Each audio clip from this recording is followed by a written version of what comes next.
Assalamualaikum warahmatullahi wabarakatuh. Salam sejahtera bagi kita semua. Perkenalkan, nama saya Dewi Yantulandari, NIM 2120203861206126 dari Program Studi Perbankan Syariah kelas 2300D.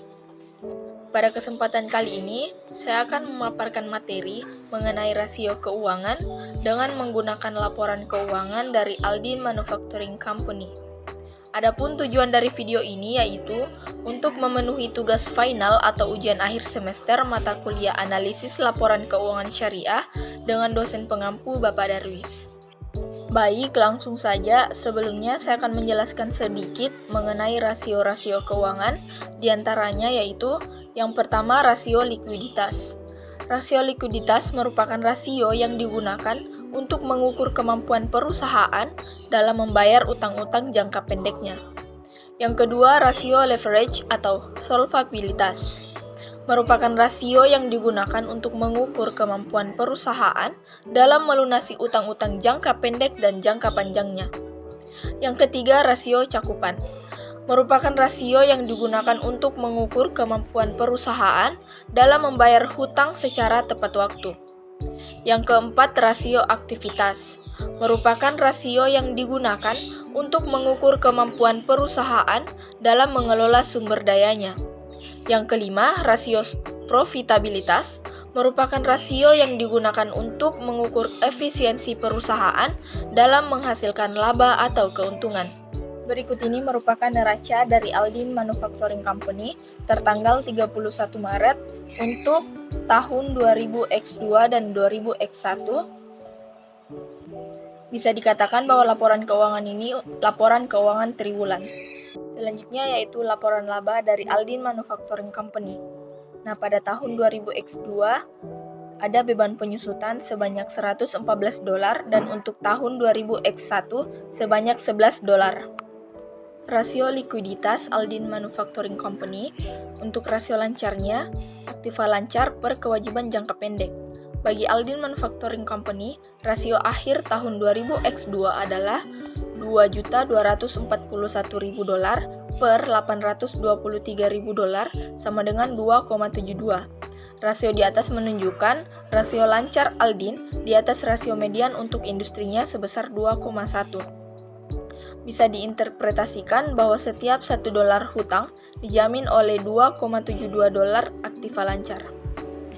Untuk rasio cepat, aktiva lancar dikurang persediaan per kewajiban jangka pendek. Jadi $2.241.000 dikurang $1.329 per $823.000 sama dengan 1,11. Rasio cepat Aldin agak di atas rata-rata median industrinya, yaitu 1,1, yang menunjukkan sejajar dengan industrinya. Bisa diinterpretasikan bahwa setiap $1 hutang dijamin oleh 1,11 aktiva lancar di luar persediaan. Selanjutnya yaitu rasio leverage atau solvabilitas. Untuk rasio utang terhadap ekuitas, total utang per ekuitas pemegang saham. Jadi $1.454.000 per $1.796.000 sama dengan 0,81. Rasio di atas menunjukkan bahwa para kreditor memberikan 81 sen pendanaan untuk setiap $1 yang diberikan oleh pemegang saham. Median industrinya yaitu 0,81, jadi Aldin sejalan dengan industrinya, sehingga tidak akan mengalami kesulitan dengan para kreditor karena utang yang besar. Untuk rasio utang terhadap total aktiva, total utang per total aktiva, jadi $1.454.000 per $3.250.000 sama dengan 0,45. Rasio ini menunjukkan persentase aktiva perusahaan yang didukung oleh pendanaan utang. Rasio ini bisa diinterpretasikan 45% dari aktiva perusahaan didanai oleh utang atau dari berbagai jenis. Sementara sisanya 55% pendanaan berasal dari ekuitas pemegang saham. Rasio cakupan untuk Aldin Manufacturing Company, laba sebelum bunga dan pajak atau earning before interest and taxes atau EBIT, per beban bunga. Jadi $400.000 per $85.000 sama dengan 4,71. Di rasio cakupan, semakin tinggi rasionya, semakin besar kecenderungan perusahaan dapat membayar pembayaran bunganya tanpa kesulitan. Dengan median industrinya 4,00, kemampuan Aldin untuk membayar bunga tahunan 4,71 kali dari penghasilan operasional atau EBIT menunjukkan margin keamanan yang baik. Untuk rasio aktivitas Aldin Manufacturing Company, rasio perputaran piutang, penjualan kredit tahunan bersih per piutang. Jadi $3.992.000 per $678.000 sama dengan 5,89. Rasio ini memberitahu kita berapa kali piutang usaha telah berputar menjadi kas selama tahun tersebut. Semakin tinggi perputaran, semakin pendek waktu antara penjualan kredit dengan penagihan tunainya. Bagi Aldin, piutang berputar sebanyak 5,89 kali selama tahun 2000x2. Median industri adalah 8,1 yang menggambarkan piutang Aldin cukup rendah perputarannya. Hal ini merupakan indikasi kurangnya kebijakan penagihan dan sejumlah tagihan jatuh tempo masih terdapat dalam catatan perusahaan. Untuk rasio perputaran piutang dalam hari dalam setahun per perputaran piutang. Jadi 365 hari per 5,89 sama dengan 62 hari. Bagi Aldin yang perputaran piutangnya 5,89, rata-rata waktu penagihannya adalah 62 hari, sementara median perputaran industri adalah 8,1. Rata-rata waktu penagihan industri adalah 365 hari per 8,1, didapatkan 45 hari. Untuk rasio perputaran persediaan, harga pokok penjualan per persediaan jadi $2.685.000 per $1.329.000 sama dengan 2,02. Perputaran persediaan Aldin sebesar 2,02, sangatlah berbeda dengan median rasio perputaran industrinya sebesar 3,3. Perbandingan yang kurang baik ini memperlihatkan bahwa perusahaan tersebut kurang efisien manajemen persediaannya, atau Aldin menahan stok persediaannya yang sangat banyak. Untuk rasio perputaran persediaan dalam hari, jumlah hari dalam setahun per perputaran persediaan, jadi 365 hari per 2,02 sama dengan 181 hari. Angka ini memberitahukan berapa hari rata-rata sebelum persediaan diubah menjadi piutang melalui penjualan. Jika kita mengubah median perputaran persediaan industrinya 3,3 dalam satuan hari, hasilnya 365 hari per 3,3 sama dengan 111 hari. Jadi Aldin rata-rata 70 hari lebih lambat dalam mengubah persediaannya daripada perusahaan lainnya.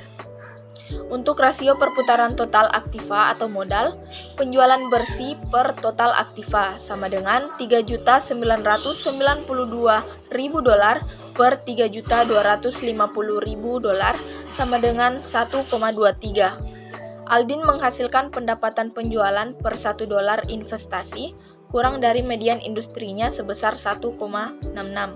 Rasio perputaran aktiva memberitahukan efisiensi relatif penggunaan total aktiva perusahaan untuk menghasilkan penjualan. Selanjutnya, rasio profitabilitas Aldin Manufacturing Company. Untuk profitabilitas dalam kaitannya dengan penjualan, yang pertama rasio margin laba kotor, penjualan bersih dikurang harga pokok penjualan per penjualan bersih, jadi $1.312.000 per $3.992.000 sama dengan 32,9%. Margin laba kotor Aldin secara signifikan berada di atas median industrinya sebesar 23,8, hingga menunjukkan bahwa perusahaan tersebut secara relatif kurang efektif dalam memproduksi dan menjual produk di atas biaya yang dikeluarkan. Rasio margin laba bersih, laba bersih setelah pajak per penjualan bersih, jadi $200.000 per $3.992.000 sama dengan 5,04%. Bagi Aldin, 5 sen dari setiap $1 penjualan membentuk laba setelah pajak.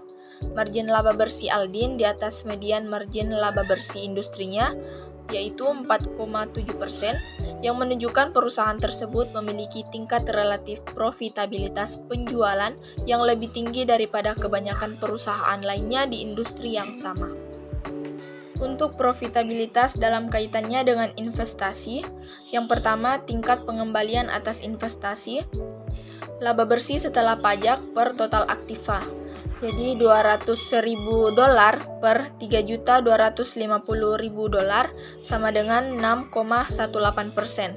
Rasio ini kurang bagus perbandingannya dengan nilai median industrinya sebesar 7,8%, profitabilitas yang lebih tinggi per $1 penjualan, tetapi pengembalian atas investasi yang agak lebih rendah dari industrinya, mengonfirmasikan bahwa Aldin menggunakan lebih banyak aktiva untuk menghasilkan $1 penjualan daripada perusahaan lainnya dalam industri yang sama.